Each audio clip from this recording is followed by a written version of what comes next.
I'm going to start with you. And for each one, this is one of the rare times when I will only ask for 2 or 3 sentences, then we're going to explore it. But what is the greatest moral threat? Not economic, not national security. What is the greatest moral threat facing America today? I'm going to work my way down. Just 2 or 3 sentences. Greatest moral threat we have is the loss of God consciousness. The fact that we don't believe that we're ultimately accountable to somebody other than the people that we see. A world in which we believe that we ultimately answer to God is a world that we live differently because we know that our ultimate judge is not the editorial page of the New York Times. It's not somebody who is going to cartoon us. It's not a political opponent. It's not some anonymous blogger. That one day we're going to stand before a holy God who created us. And He will judge us, not by what other people thought, but He will judge us by how we lived our life with integrity and whether or not we truly self-governed. In 2 or 3 sentences, what is the greatest moral threat to America today? I'll do it in 1 sentence. The breakdown of the American family and the breakdown of marriage in our society. That's what's killing and undercutting this country. Marco? I view the greatest threat as the erosion of values, which is a direct consequence of the erosion of the family, because no one is born with the right values. They have to be taught to you in strong families and reinforced by the faith community and in strong communities around you. And so the direct consequence of the erosion of the family is the erosion of values in our people. Ted? I think the greatest threat we're facing is the assault on our values, coming from Washington, coming from the media, coming from Hollywood. We're seeing an assault on life, an assault on marriage, an assault on the family, and an assault on religious liberty. We're seeing an assault on the Judeo-Christian values and the constitutional liberties that built America into the greatest country in the history of the world. The first time in the history of our country, a majority of children born out of wedlock are going to be born in a home where the father of that child is living at the time of the birth of the child. That's a startling and accelerating trend in America. Why? Because we've now said marriage has nothing to do with children. So you can get married and have children or not get married and have children, because marriage has nothing to do with children. That's the devolution. People say, well, why is changing the definition of marriage? Why is changing marriage affect my life? Look at all the children in America who now are not going to be raised in homes with a father. So what do you want government to do? Because we've defined marriage. Well, one of the reasons that fathers are in the home and not married to the mother is because the mother, if you're not married to the father of the child and living in the same place, can receive a whole host of government benefits. In fact, I can tell you in the state of Wisconsin, I campaigned there 4 years ago, I was told that a mother of 2 children working and earning $15,000 a year makes $38,500 in welfare benefits. If she marries the father of their child, she loses all her benefits. So we've now created a system where government is a barrier to marriage for the people who need marriage the most, those who are the margins of society when it comes to economics. We have government policy to do something. But the second thing, the most important thing a president can do is not just change welfare policy, but actually start talking about it as the leader of this country, the importance of marriage and family as an institution, and challenge you to do something about it. You were talking about religious liberty and discrimination. Here in Iowa at the Iowa State Fair, I was grilling up some pork chops. And a young lady came up and confronted me, who I discovered later was an actress, a woman named Ellen Page. I didn't know who she was at the time, but she confronted me, so I had a conversation with her. And she began attacking, and the standard attack of the left is essentially, why do Republicans hate gay people? Now listen, I'm a Christian. Scripture commands us to love everybody. Every one of us is a sinner. Scripture tells us, for all have sinned and fall short of the glory of God. But at the same time, I'm proud to defend both the definition of marriage, the union of one man and one woman that was ordained by God, and the religious liberty of those who believe in a biblical definition of marriage not being persecuted by their government. Religious liberty and discrimination, this is happening all across the country. So this debate has all risen in the context of the definition of marriage, which is not a debate about discrimination. The debate is about how do you define an institution, the institution of marriage, which has been defined the same way for all of human history. That's what the debate is about. It's not about discriminating against anyone. The debate is about how do you define an institution. And on the issue of religious liberty, 2 points. Number one, religious liberty is not just the right to believe anything you want. It's the right to exercise your belief. And if you're a Christian, it's the obligation to exercise your religious belief in every aspect of your life. You're not called just to be a Christian on Sunday for 1 hour at church. You're called to be a Christian in every aspect of your life, and that includes your work, your home, your business, whatever endeavor you get involved in, including politics for that matter. And the second point about religious liberty and why they are so important, this nation was not founded on political principles. This nation was founded on spiritual principles. You see, throughout the history of mankind, people were always told, your rights are what the government allows you to have. Your rights are what your leaders tell you your rights are. This nation was founded on the belief that your rights are ordained by God, by our Creator.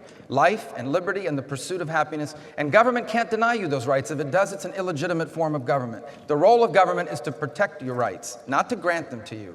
And it all begins with the belief that God created those rights and gave them to you. But the president would say that discrimination, that everyone has the right to be treated equally. Is he wrong? No, everyone does have a right to be treated equally, but in the context of the definition of marriage, that is not the debate. The debate is how do you define a very specific institution? An institution that's been defined this way for the entire existence of human history up until 6 months ago or 4 months ago, and in other contemporary efforts in this country to redefine it. This is not a debate about discrimination. This is a debate about how do you define the institution of marriage and about the efforts of some to change that definition. That is not about discrimination. That is a definitional debate. And we fight for the principle that marriage is defined as one man and one woman, that's what's existed in societies through all of human history, and that we believe that principle should continue to be the case. The fact of the matter is, you know, we do have to worry about treating everybody fairly. And when we look at the Constitution, it is there to make sure that all are treated fairly, but it means that everybody has equal rights. Nobody has extra rights. Extra rights, and when you get to redefine everything for everybody else and impact upon their lives. And when Alexis de Tocqueville came to America in 1831 to study this nation, because the Europeans were just fascinated. How could a fledgling nation, barely 50 years old, already be competing with them on virtually every level? And, you know, he said, let me dissect this. And he studied our government. And he was very impressed with the separation of powers and with the checks and balances, with how efficient the government was. Now, that was some time ago. But you know, the separation of the powers and the checks and balances is one of the fundamental things that makes our government work.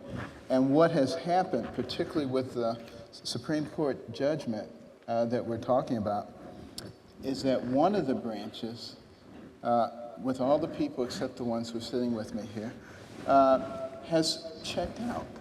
They're not checking and balancing against the executive branch and the legislative branch, so those are necessarily taking excesses. We should have had a law already in place to protect the religious liberty of people who believe that marriage is between one man and one woman. They should have known that that was coming. It's still not too late, but they have a responsibility to weigh in now and check the Supreme Court, because if we don't do that, they will just continue down the same road. And they are the ones who represent we, the people, the legislative branch. Somehow we have got to get them to stand up and do what they're supposed to do. Schools are important. They teach kids how to read, how to write, and these sorts of things. But many of the issues we face in our country go back to the fact that something that was mentioned earlier. The family is breaking down. The family is the most important school our children will ever attend. And if you don't, because no one is born with the right values. No one. Values have to be taught to you. And they can only be taught in strong and stable families. And so if you look at academic and ultimately economic underperformance in America today, there is a direct correlation between that and the breakdown of the American family. And these kids are being stuck in schools, they're being trapped in schools that don't give them the opportunity to succeed. I'm not asking for the role of Washington, but who's going to fight for those kids? I want to go back to what Marco just said, because the numbers, your stats back them up. There was just a survey done of marriage rates in states and economic success. And it turns out that the states that have the highest marriage rates have the best economies. it also turns out to correlate that the states that have the highest marriage rates have the best schools. And what Marco was saying is absolutely right. You talk to any parent, any teacher, or any administrator, anybody in the school system, and you ask them the biggest problem, it's not Common Core and curriculum, it's not computers and labs, it's the fact that many children are coming into the school system not willing, able, or prepared to learn, and not having supportive families to help the schools. The breakdown of the family is breaking everything down. It's breaking our economy down, it's breaking our schools down, it's breaking our culture down. And unfortunately, we don't have any leaders in this country, or very darn few of them, who are willing to stand up and be politically incorrect and stand up and fight for the institutions and the traditions that are important for these children to have a better life. I encourage you to read a book. I don't often cite liberal Harvard professors, but Robert Putnam's book, Our Kids. Read it. Read the first few chapters at least that describe growing up in Port Huron, Ohio, when he was a kid in the 1950s, and then growing up today, and what it was like to grow up poor in 1950. And yet all of those kids, almost every one of them did well. Why? Because they came from stable families, or at least neighborhoods where there were dads. And today, there are no dads. There are no stable families. And look at the lives of the children that we say it's just okay. We can't talk about this because we don't want to pass any moral judgments down. We're so afraid to offend anybody, we won't fight for the lives of our children. Ladies and gentlemen, we need a president who's willing to go up and challenge the American public to rebuild a culture of marriage and family in America. I don't think it's possible to understand America apart from realizing the role that the providence of God played in this country. And I feel that if we try to explain America apart from His intervention, it's inexplicable. Our founders were geniuses. I believe they were more than just brilliant people, they were inspired. And the documents that they set forth for us to be governed by were remarkable in that they recognized our frailty by creating 3 equal branches of government, separate but equal, to provide checks and balances, because they knew if too much power was put in too few people, or even in one branch of government, we would end up with what we frankly ended up with, where rather than the people who control their government, a government would control the people. And the system was designed to prevent that, and one of the ways was to have these 3 branches of government very distinct, with limitations of their power, checked by the other 2. I'm convinced that one of the great failures of the last 70 years is we've had executives in the executive branch who have simply surrendered the entire power of the executive branch to the judicial, under the idea of judicial supremacy, that if the court rules that that's it, and it's the law of the land. But my friend, it is not the law of the land if the court rules, because the court cannot make law. Only the Congress.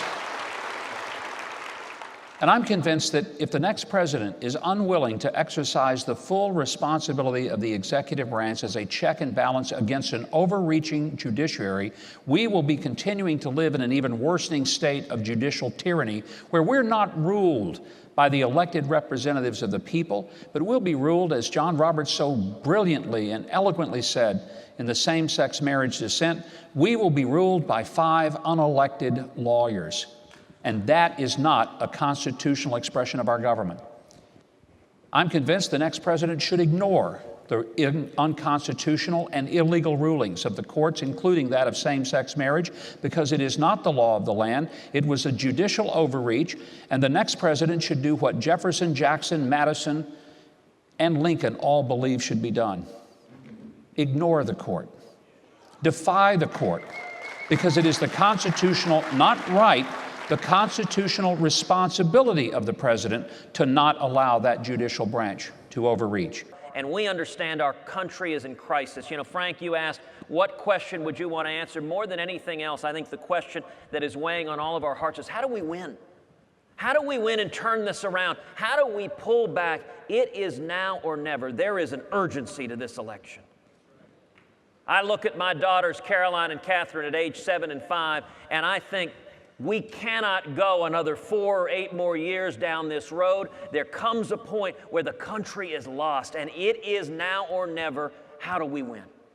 And so that's the question I want to answer, is how do we win? And you know, Washington, the consultants, the press, they all tell us the same thing, that we win when we run to the middle, when we run as Democrat light, when we stand for nothing. And every time we do it, we get whooped. Over and over and over again. I'm a numbers guy. If you look at 2004, the last race we won, you compare it to 2008 and 12. By far the biggest difference is the millions of conservatives who showed up in 04, who stayed home in 08 and stayed home in bigger numbers in 12. There are 2 major groups. Number one, evangelical Christians. There are about 90 million evangelicals in America. In the last election, 2012, 54 million evangelicals stayed home. Think about that number. A majority of evangelical Christians did not vote. The other major group are the so-called Reagan Democrats.